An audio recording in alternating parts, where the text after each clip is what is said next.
যেটাকে বিশ্বাস করতে যাচ্ছি, যাকে ধরে এগোতে চাইছি, ঢাকা কাছে বারবার। যখনই জিজ্ঞাসা করছি, আলোচনা করছি মূল্যবোধ নিয়ে, তখনই বলা হচ্ছে মূল্যবোধের কোনো প্রয়োজন নেই। প্রয়োজন শুধু অর্থ, ক্ষমতা, যাতে করে কিভাবে সকলের থেকে এগিয়ে যাওয়া যায়। ব্যবহার করো আর ফেলে দাও।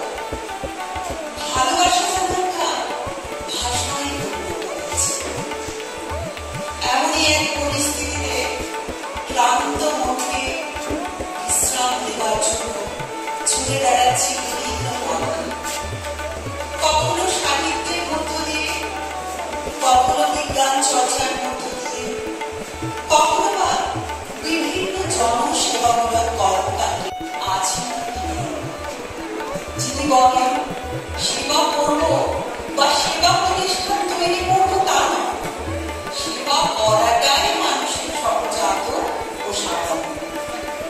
আর সেবা প্রতিষ্ঠান যদি গঠন করা হয়, তার উদ্দেশ্য হবে মানুষের সেবা করাটাই যে সাধারণ তা মানব মনে জাগ্রত করা। তাই দিকে দিকে আশ্রম তৈরি করবে। ও 11টি আশ্রম পশ্চিমবঙ্গে এবং বৃন্দাবন, দিল্লি ও আসামে 3টি আশ্রম এবং ভারতবর্ষের বাইরে কানাডায় আরো 1টি আশ্রম প্রতিষ্ঠা করেছে। এছাড়াও পশ্চিমবঙ্গের প্রত্যন্ত অঞ্চলে 9টি দিব্য সংঘ কেন্দ্র রয়েছে, যেগুলির মাধ্যমে বিভিন্ন আশ্রমিক এবং মিশনের সেবামূলক কর্মকাণ্ড প্রতিনিয়ত চলছে। মানুষের মনকে বিকশিত করার জন্য, আত্মিক উন্নতির জন্য মহারাজ ব্রত পালন, জপ, যজ্ঞ, আত্মচর্চার মতো অনুষ্ঠান করে রেখেছে, যেগুলি নিয়মিত আশ্রমগুলিতে এবং দিব্য সংঘ কেন্দ্রগুলিতে অনুশীলন করা হয়। মহারাজের দৃঢ় বিশ্বাস এগুলি অনুশীলনের মাধ্যমে প্রত্যেকেই নিশ্চিত তাদের ক্ষুদ্রতাকে কাটিয়ে উঠে একটি বৃহৎ অধিকার করতে পারবে।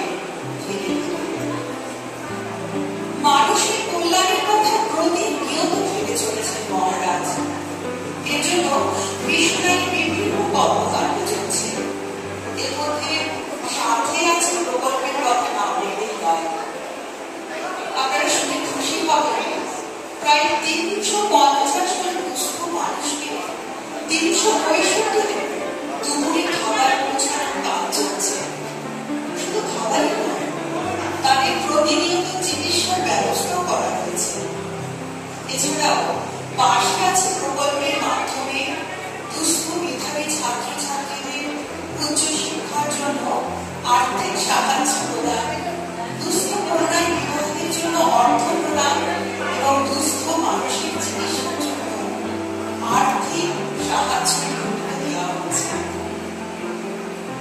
এছাড়াও শারীরিক প্রতিবন্ধী মানুষদের জন্য বেশ কিছু ট্রাইসাইকেল বিতরণ করা হয়েছে।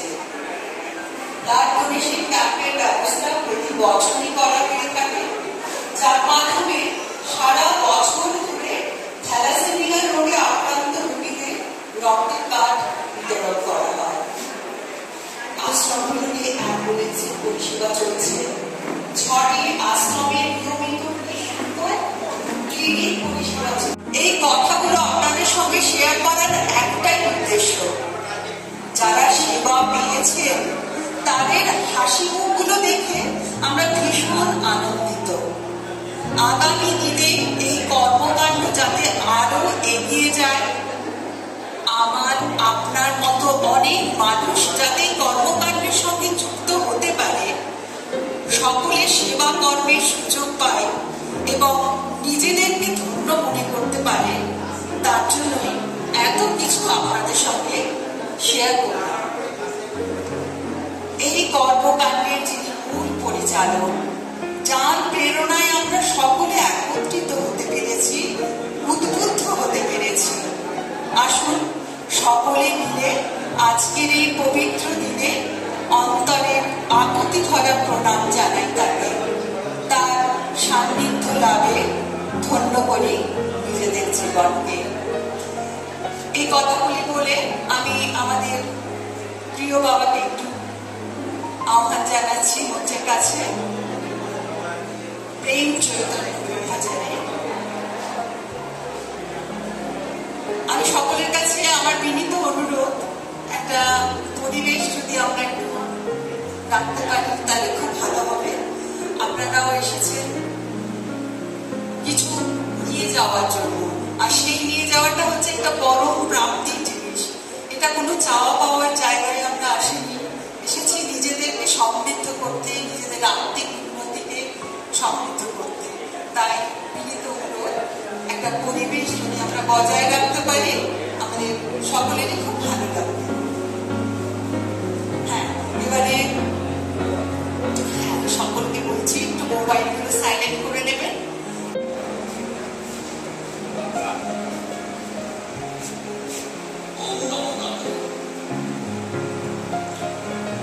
সর্বপ্রথমে আমি স্বামী দেবানন্দ মহারাজের আশ্রমের পক্ষ থেকে এবং আসানসোলের ভক্তবৃন্দদের পক্ষ থেকে আমি সকলকে জানাই আমার অন্তরের অন্তঃস্থল থেকে ও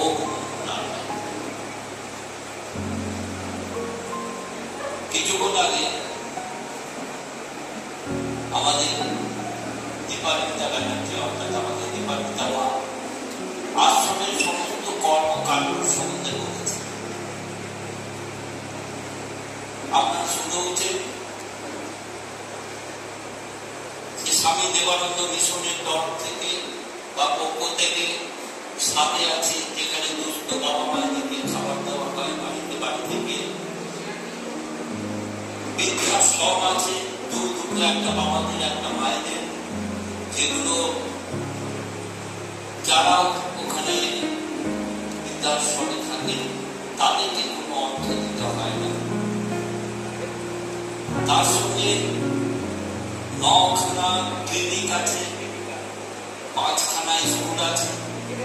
যে সকল স্কুলগুলো যে স্থানে আছে, আমরা যেটা কবি গুরুদেব যখন প্রথম সে সকল জায়গায় স্কুল তৈরি করেন, সেখানে 90% ঘরে শিক্ষার আলোটা কিন্তু ঢুকে। তাদের বাচ্চাদেরকে নিয়ে এসে গুরুদেব সেখানে স্কুল তৈরি করে সেই সকল বাচ্চাগুলোকে শিক্ষার আলো দেওয়ার জন্য স্কুল তৈরি করেছিলেন এবং বলেছিলেন যে পুঁথিগত শিক্ষা ছাড়াও আমাদের আরো কিছু শিক্ষা আছে, যে শিক্ষাটা আমাদের সামনের দিনকে আরো আলোকিত করবে। যেটা সাহায্যের দরকার, যে সাহায্যের করে আমি আমার করতে পারবো, সেই জায়গাটা আমাদের সাহায্যের এই সাহায্যের জায়গাটা আপনাদেরকে আমি আশ্রমের পক্ষ থেকে এবং আশ্রমের ভক্তবৃন্দদের পক্ষ থেকে আগামী 27 তারিখ মানে জুন মাসের 27, 28, 29 ওদের রাতটাকে সকাল 10টা থেকে 12:30 পর্যন্ত দর্শন করে এবং উনি যখনই দর্শন দেন তখনই উনি ওনার থেকে অন্যদের বাড়ি তাদের কথা আমাদের উদ্দেশ্যে, তাই আমি সকলকে আবার জানাই সাদর আমন্ত্রণ ও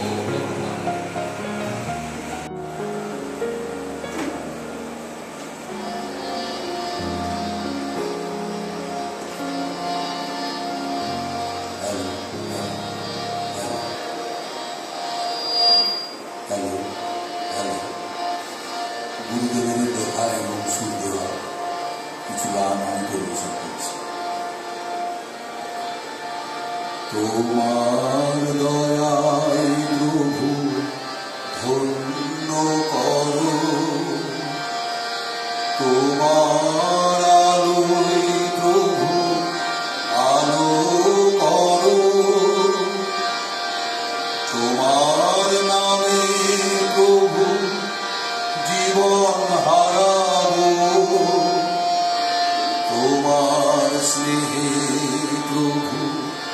তোমারে পাবো, তোমার দয়ায় প্রভু ধন্য করো, তোমার আলোয় প্রভু আলো করো,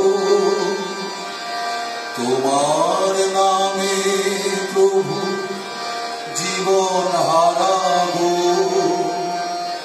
তোমার স্নেহে প্রভু তোমারে পাবো।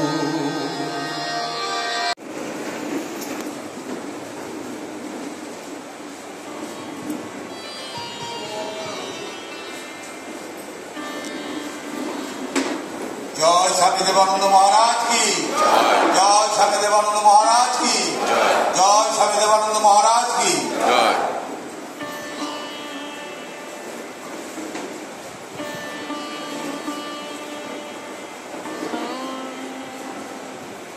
বেশ কিছু 2-3 বছর হবে, 2-3 বছর পর আসার জন্য এসেছি। আর এসে আমি প্রথমত খুব আনন্দ পাচ্ছি যে বেশ অনেকদিন ধরে ভাবতে যাব, কিন্তু কিছুতেই আশা আর হচ্ছে না। তো আজকে আমি ঠিক করেছিলাম আজকে আসবো, আর তোমাদের দেখতে পেয়েছি, এতে আরো ভীষণ খুশি, খুব ভালো লাগছে আমার। তোমরা সবাই খুব ভালো লাগে, খুব আনন্দে থাকো, পরমাত্মা তোমাদের মঙ্গল করুক। আর তোমাদের দুটো কথা বলা উচিত, এই কারণে বলা উচিত না, প্রত্যেকটা মানুষের জন্য একটা কিছু বলার পৌঁছলাম জগৎ সংসারে। আর জগৎ সংসারের মধ্যে তোমরা সবাই আছো, তোমরা সবাই আমার আপনজন, তোমরা সব আমার পরমাত্মীয়। কারণ রক্তের সম্পর্কটা হয় 2-4-5 জনের সাথে, আত্মার সম্পর্ক জগৎ কেমন। তো সেই কারণে আত্মার সম্পর্কটা সব থেকে গুরুত্বপূর্ণ সম্পর্ক, কারণ আত্মার সম্পর্কতে সবাই আছে, আর রক্তের সম্পর্কের মধ্যে 2-4 জন আছে। তো সেই কারণে এই আত্মার সম্পর্কটাকে গুরুত্ব দিয়ে তোমাদের এই কারণে কথা বলছি। যদি তুমি একটু ভাবতে থাকো যে আমাদের ভেতরে সেই পরমাত্মা বিরাজ করছে, তাহলে তুমি দেখবে নিজেকে ধন্য মনে হবে। তুমি অনেক কিছু করতে গেলে করতে পারবে না, কারণ পরমাত্মা আমাদের মধ্যে আছে, আমাদের ভেতরে বাইরে আছে। দেখবে মাধুরী যখন কেউ পড়ে, কাউকে দেয়, মাধুরীর মধ্যে ফুল বেলপাতা সব ঢুকিয়ে তাদের মোমবাতি গালা টালা লাগিয়ে দেয়, পয়সা দেয়। কিন্তু আমরা যারা এখানে বসে আছি জগৎ সংসারে, পরমাত্মা আমাদের ভেতরে আগে থেকেই দিয়ে দিয়েছে, কেমন আমাদের আলাদা করে আর মাধুরী পড়ার দরকার। কিন্তু আমরা মাধুরী পড়তে যাওয়ার জন্য ছটফট করি কেন?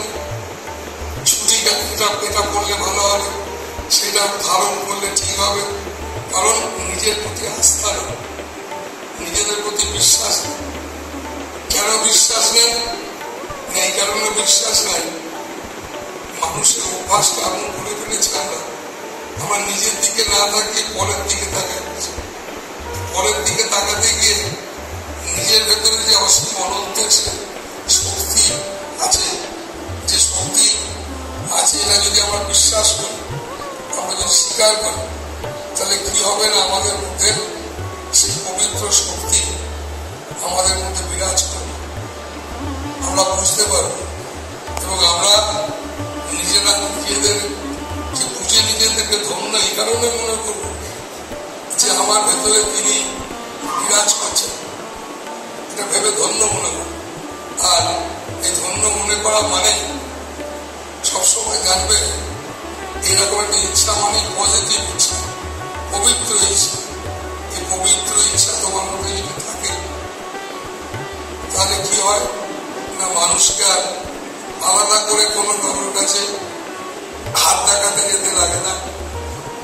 কারোর কাছে কিছু মানে ভালো থাকার জন্য ব্যবহারিক জগতের কোনো জিনিস ভালো থাকার জন্য আর দরকার লাগে না।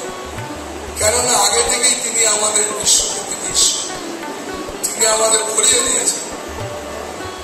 সেই কারণে যদি আমরা বিশ্বাস করি যে আমাদের ভেতরে আমাদের বাইরে তিনি আছেন, তাহলে আমরা অনেক যেসব কর্ম মানুষের না সেসব কর্ম করে ফেলি, নিজে কষ্ট পাই, পরকে কষ্ট দিয়ে ফেলি। তো সেই কারণে তখন দেখবে আমরা ধীরে ধীরে আমাদের অনেক অভ্যাস আছে, সেই অভ্যাসগুলো থেকে বেরোতে পারি। তো সেই কারণে বাবা মায়েরা যে আমি মানুষকে সবসময়ের জন্য একটা কথা বলি যে মানুষ এই ধর্ম, ভালো থাকা, নানান কিছুকে নিয়ে একটা জড়িয়ে ফেলেছে, বুঝলে, একটা মুখস্থ করা একটা স্টিরিওটাইপ করছে, একটা ছকে বাঁধার মতো। কিন্তু ঈশ্বর ছকে বাঁধা না, তাকে ভালোবাসাটা ছকে বাঁধার ব্যাপার না। কারণ মাকে মা বলে ডাকবে, কখন ডাকবে, সকালে ডাকবে, রাতে ডাকবে, ঘুমিয়ে ডাকবে, এরকম সহজ ব্যাপার, এরকম একটা সহজ জিনিস যিনি মঙ্গলময়। তো সেই কারণে এই সহজ ব্যাপারটাকে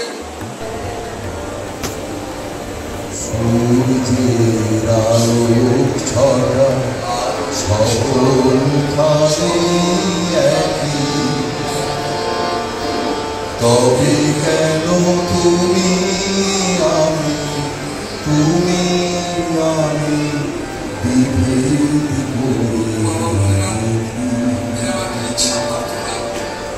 সূর্যের আলো ছড়া সকল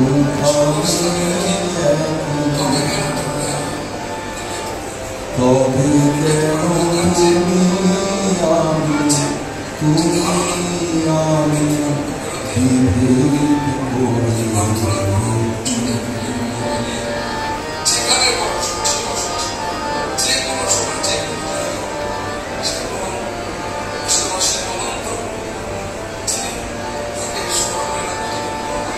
বাতাস আছে সকল ছুঁয়ে মিলনের গান গেয়ে, বাতাস আছে সকল ছুঁয়ে মিলনের গান গেয়ে, তখন সবাই সবার হয়ে ভাই সবার তরে থাকি, তখন সবাই সবার হয়ে ভাই সবার তরে থাকি। তবে কেন তুমি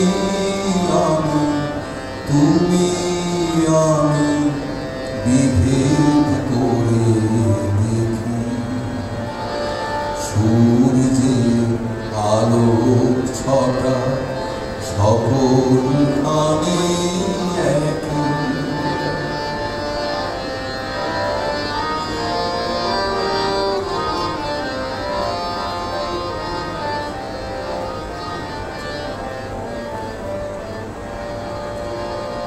মাটি কভু জানে না তো কেবা আপন কেবা পর, মাটি কভু জানে না তো কেবা আপন কেবা পর, মাটির সাথে মাটি হয়ে